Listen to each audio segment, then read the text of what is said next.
vez, sejam todos bem-vindos a esse nosso canal. Nós vamos dar continuidade hoje ao nosso estudo de reencarnação na Bíblia. E para isso nós vamos pedir ajuda hoje de João, lá do Evangelho de João 5, versículo 14.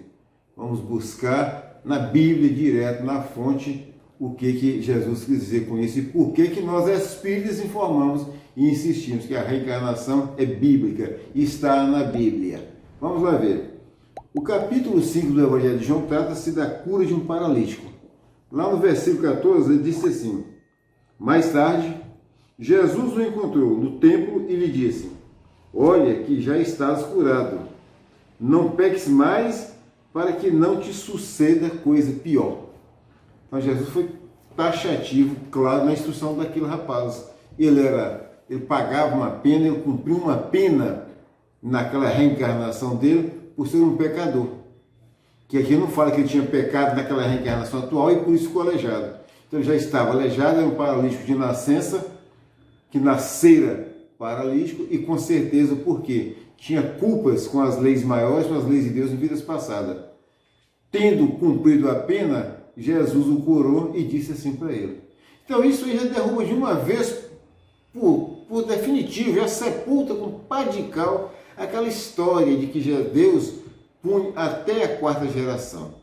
Então isso aí se deu exatamente, conforme diz agora o nosso irmão Hermínio Miranda, por um motivo.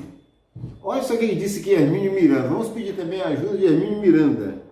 Ele começa assim: mas por que é tão importante a troca de uma aparentemente inocente partícula? Esse até a quarta geração ou na quarta geração? A razão é simples, com a finalidade de fazer o texto concordar com a doutrina de uma só existência na carne. Não é o que todas as igrejas falam hoje: a gente só vive uma vida e acabou, que morrendo vem o julgamento? Então quem mudou isso lá no passado, os dignatários da igreja que mudaram isso, colocar desse jeito, a finalidade só pode ter sido essa: fazer as pessoas acreditarem que só se vivia uma vez na Terra, quando na verdade não é assim. O Espírito é eterno e vive muitas e muitas vezes aqui nesse planeta Terra, e se não se redimir aqui, ele vai viver muitas vezes em outros planetas também. Do planeta em que estás, em que precisa estás, daí não sairás enquanto não pagares o último ceitil.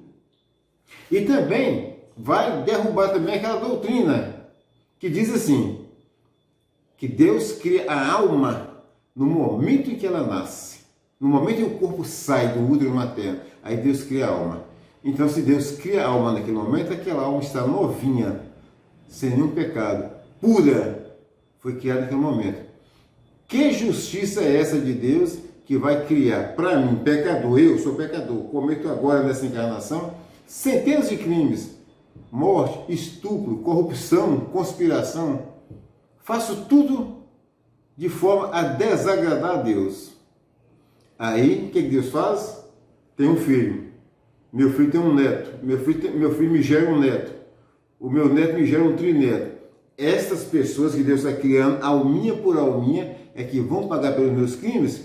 Gente, isso é uma loucura tão grande, porque se for verdade, todos nós aqui, eu, vocês, podemos cometer quantos crimes quiser, podemos fazer o que quiser. A gente escapa das leis terrenas, que das leis terrenas é muito fácil escapar, principalmente se tiver, né?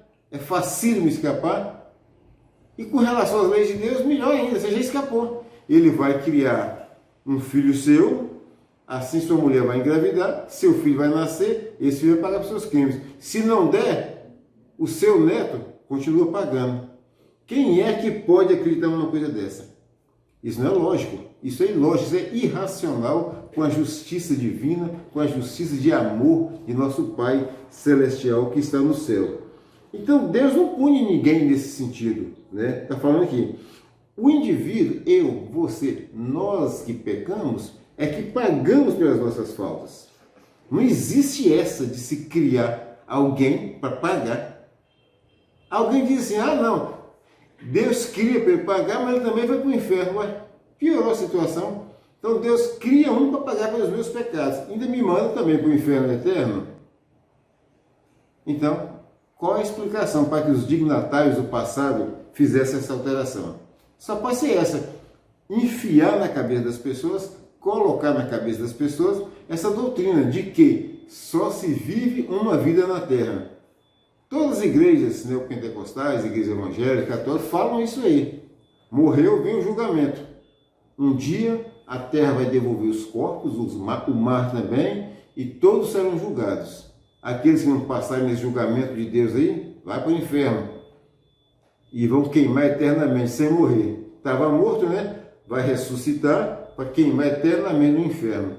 E aquele que passou vai para a glória do Senhor. É assim que diz.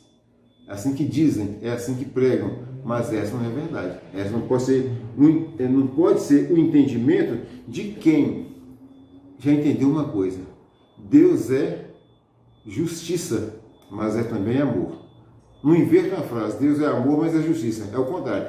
Deus é justiça, mas é também amor. E a justiça dele se faz dessa forma, dando ao pecador a oportunidade de resgatar pelos seus crimes. É inadmissível admitir isso como a justiça de Deus, como um propósito de Deus. Não é mesmo? Se for assim, eu posso fazer o que eu quiser. Eu posso fazer o que eu quiser. Posso desagradar a Deus o tempo todo. Posso blasfemar contra Deus o tempo todo. Não vou responder por isso mesmo. Meu filho, meu neto, meu trineto, meu tetraneto, são estes que vão pagar pelos meus crimes? Qual é a lógica disso, meus irmãos? Isso é ilógico, isso é irracional. Então, é o seguinte, o Hermínio Miranda, continuando aqui, ele fala assim, comentando o Evangelho de São Jesus Cristo, João 5,14, olha, já estás curado, não peques mais para que não te suceda coisa pior. Quando Jesus quis dizer assim, para que não te suceda coisa pior, essa coisa pior já poderia ser aqui nessa terra. Ou seja, ele estava curado, mas toda aquela enfermidade dele que o mantinha aleijado, poderia voltar. E depois, numa próxima encarnação, ele iria responder. Mas ele mesmo, reencarnado, e não um filho dele, um neto dele, um bisneto dele, certo? E isso, meus irmãos, é o reajuste das leis de Deus. Cada vez que a gente comete um crimezinho, a gente não escapa das leis.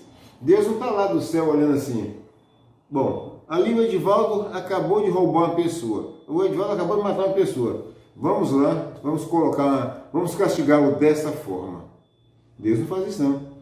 Todas as leis divinas já estão criadas e preparadas e elas vão acontecendo, você vai se expondo a elas, a execução dessas leis, à medida que você vai errando e vai cometendo falhas. Mas pode estar ciente que até esse seu reajuste, esse pagamento, é uma oportunidade divina para que você resgate. Porque se Deus quisesse a sua morte em definitivo, ele não teria dito, não quero que o ímpio morra, mas que o ímpio se converta. E as oportunidades são infinitas. A reencarnação é a oportunidade da pessoa se resgatar, pagando naturalmente. Se você hoje é uma pessoa corrupta, assassino, ladrão, bandido, trapaceiro, se eu sou tudo isso, posso ter certeza que minha próxima encarnação não será fácil. Mas Deus não vai me desintegrar no nada, me transformar em mineral novamente. Não. Deus não me fez para isso. Ele tem paciência. Ele sabe apertar as leis, ele sabe como dosar as coisas. Deus é justiça, mas também é amor. Então, se o erro não for resgatado em uma existência, é claro que o será em outra. Não no inferno por uma condenação eterna, igualmente inadmissível da parte de Deus, nem na penitenciária provisória do purgatório, mas numa oportunidade subsequente, aqui mesmo, onde, quando for possível, reunir as condições exigidas para o exercício do ajuste perante a lei desrespeitada. Eu estou aqui hoje, vivo e tranquilo, cometo um assassinato de uma pessoa. Como de fútil da vez. Posso ficar tranquilo, na próxima encarnação minha eu vou estar junto com essa pessoa. Não sei se como pai dele, não sei se como filho dele, não sei se como avô, neto, de alguma forma nós vamos nos encontrar. E eu vou ter que resgatar a vida que eu tirei dele. Normalmente isso ocorre assim.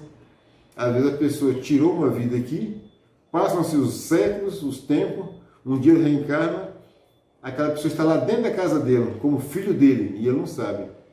Talvez seja por isso que Jesus falou que os nossos maiores inimigos estão dentro da nossa casa. Não é? Os nossos maiores inimigos estão dentro da sua casa com você. Aqueles a quem você mais deve. E num dado momento surge uma circunstância ali em que você vai precisar defender aquele agora filho do seu coração e você vai perder a sua vida. Entendeu bem como funciona? Você vai resgatar da mesma forma a lei de Deus que você infringiu. Porque quando você matou, quando eu matei na minha vida passada, eu infringi a Deus. Foi uma blasfêmia contra Deus tirar a vida de uma pessoa. Eu fico por aqui, agradeço a Deus, nosso Pai Todo-Poderoso, peço a Deus que ilumine a todos nós. Ilumine a vocês, seus familiares, mais uma vez, fiquem com Deus.